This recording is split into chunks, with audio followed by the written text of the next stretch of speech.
What's up, YouTube? Welcome to my channel, Malden Motorsports. My name's Corey.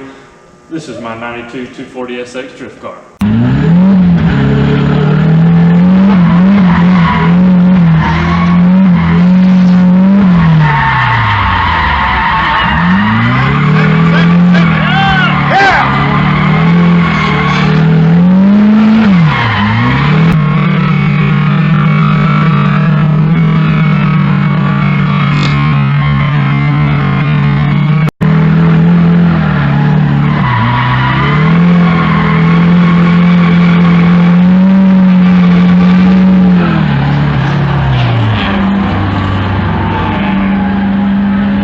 Okay, so today I want to do a little build breakdown on the car. I've had a lot of people ask, what engine's in it, how much power, what e-brake I'm running, just like basic setup questions. So I'm going to try to cover everything, top and bottom, front to back. We'll look under it in the engine bay. I'll explain everything I've done, and we'll go from there. If you have any questions, let me know. Okay, before we start with the breakdown, I want to give you a little history background of the car. I've had it for, I guess, about 6 years now.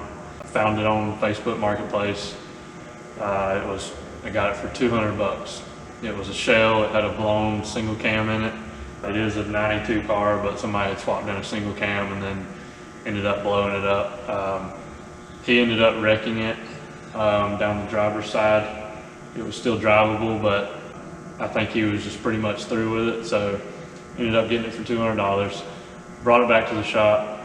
It's been a long, on the back burner project since I got it. Basically started, I wanted to just build kind of a budget, drift car, some nice stuff, spend money where you need to, don't go all out, to just learn the sport of drifting. And as you all know, there's no really budget built drift car, so it kind of escalated from there. It's not super expensive build by no means, but I spent money where I needed to what I thought would make it more reliable, to stay on track and not just go out one event and end up blowing up. So like I said, it was a long process, but finally got it together and have been going for about 2 years now. Improved a lot with my driving, so getting more comfortable with the car, wanting to start upgrading it now, like more power and stuff like that. So we'll talk about that in future videos. But yeah, let's get right to it and start with a lot of people run up to me at the track, ask me, what engine is this in this thing? It sounds so different. Well, part of the reason is the exhaust, but it is in fact hold on a second, let me get this hood prop up. It is in fact just a little KAT. So we'll go ahead and go all the way through it. So the KA is like I think a 93. It was actually out of an auto car, somewhat low mileage. The guy told me, I bought it used. Did a factory refresh on it, pretty much rebuilt it, put new OEM bearings in it, didn't touch the rings or the pistons, sent the head off to the machine shop, got it checked, valves, relapped in, cleaned and everything, new OEM seals throughout, added ARP head studs with a OEM Nissan head gasket. So the engine is internally stock except for the ARP head studs. Tomei cast manifold. Turbo is ISR 3871. It's comparable to a GT 2871, I do believe. It's a journal bearing. It does the job. Intercooler piping I made in-house. They're not the prettiest, but they get the job done. AEM filter with a 3-inch inlet. We got a little heat shield there to not let my brake fluid catch on fire. I kind of got serious with the catch can system. All AN lines from the valve cover One comes from underneath the intake, and then I've got it routed back into the intake. Tile teal blow-off valve works pretty good. No problems. By the way, the boost level, we can talk about power. The boost level is like, I think 8 to 10 psi, and it made right at about 239, 240 horsepower, about the same torque, I believe. Mishimoto big radiator with E fans. Let's see what else. OEM coolant overflow. We can talk about some fuel stuff while we're here. Tomei regulator. Radium fuel rail with a little gauge there. Deutschwerks 550cc injectors. I've got a nice Fuel Lab filter. I know it's kind of hard to see, it's kind of dark. But yeah, that's a washable filter. Coming back up front, I didn't want to have to repair intercooler from like hitting cones and stuff. So I went with the PBM powered by Max high mount intercooler. Let's see what else we got here. Oh, management. I'll show you that inside, but it is on Mega Squirt Plug and Play 2, full standalone. I actually had a tuner, dyno tune it and everything when I first got it running. So we will go inside here and take a look. So let's see, we got driven steering wheel that's getting worn out. Factory cluster. Let's see, we got a Corbeau bucket seat for the driver. Still got the factory S13 seat in the passenger side, but do have the Crow harnesses, 5-point harnesses. Well, 4-point right now. So, but they work very nice. I want to get a bucket seat in the near future for the passenger side so everybody doesn't slide around over there. Let me go around this side.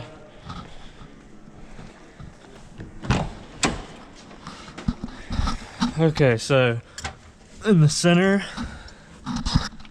I made a little plate just for the switches. I've got just toggle switch start here with like start, accessory, ignition, fan, innovate, air fuel ratio gauge, just to watch the air fuel ratio gauge.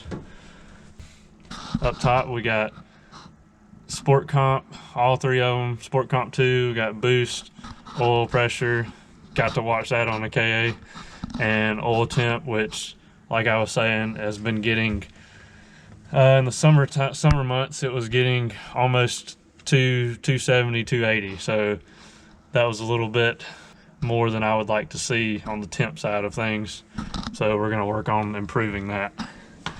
I've got the MA Motorsports CNC'd handbrake bracket that is like super nice with a Siki hydraulic e-brake that has its dedicated line. It does not go into the factory brakes. We'll talk about that in a second. An awesome golf cart mirror, wink mirror as they call it, I think. That's a cool addition, I think. Let's see. In the back, we've got fire extinguisher mounted because safety. Battery box behind the passenger seat, sealed up. I added this bar right here. Actually welded it to the body of the car for my harnesses. Works out nice. Come outside here and we can talk about the exterior a little bit while we're here. So when I got the car, it was like flat black. The car is black, but the whole front end was flat black, and so it looked like, you know, terrible. You know, when I finally got it running and just put some wheels on it, it still looked terrible. So I decided I wanted to go down the road to try to vinyl wrap it myself. And if you don't have patience, I definitely would not recommend, because it did take me about a week after work, you know, on and off over here late nights to do this, but I came up with this little scheme, little 3-tone. The front, like hood and fenders is like, it's all Vivint wrap brand, and the front is like a blue chrome, and it does like really shine in the sun, like looks chrome, like blue chrome. I've got my racing name with the America, you know. So I put the stripe on it right here. This is like called Galaxy Gray, I think, and it's got, I don't know if you can see it in the camera, but it's got a lot of sparkle to it. And then the back half is just metallic gray. So I just finished it off because I like gray on about anything, but I wanted to also add a little bit of color. And then got my horsepower adders on the back glass, you know, 5 horsepower sticker. So we're good to go there. So yeah, that is the, let's see, we went over the engine, exterior, went over the interior. The Mega Squirt is, I mounted it underneath the glove box out of, you know, people's feet to kick it and stuff, not being on the side, stuff like that. So let's see, what else? I guess we will, we'll go ahead and get it on the lift.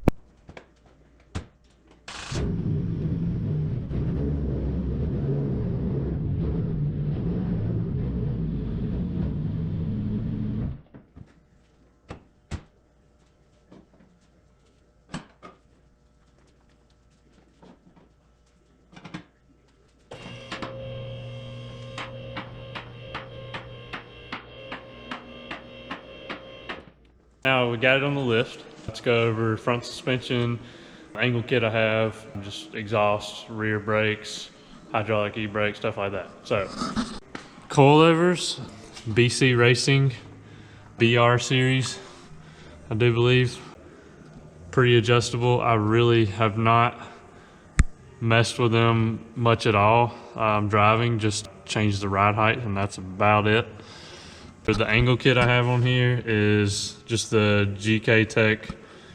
I don't even know if you really call it an angle kit. All it is a roll center correction kit. It basically just spaces the knuckles out from the lower control arms. And then it's got a different pickup point for the tie rod.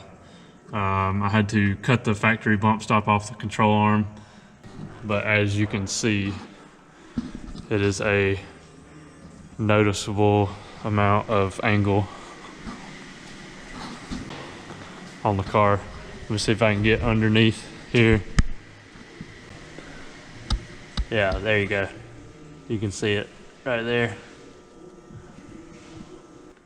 So also, I have added the GK Tech high clearance sway bar and the GK Tech tension rods, high clearance. I didn't have these at first when I put the roll center correction kit on, and then it was definitely scrubbing. I also had to do a little massaging right there. Factory brakes on this car, I just painted them red. Got some slotted rotors, factory size. Don't really need anything more than that right now. The sticky tires on front are the Falcon Azzinis RT 615Ks.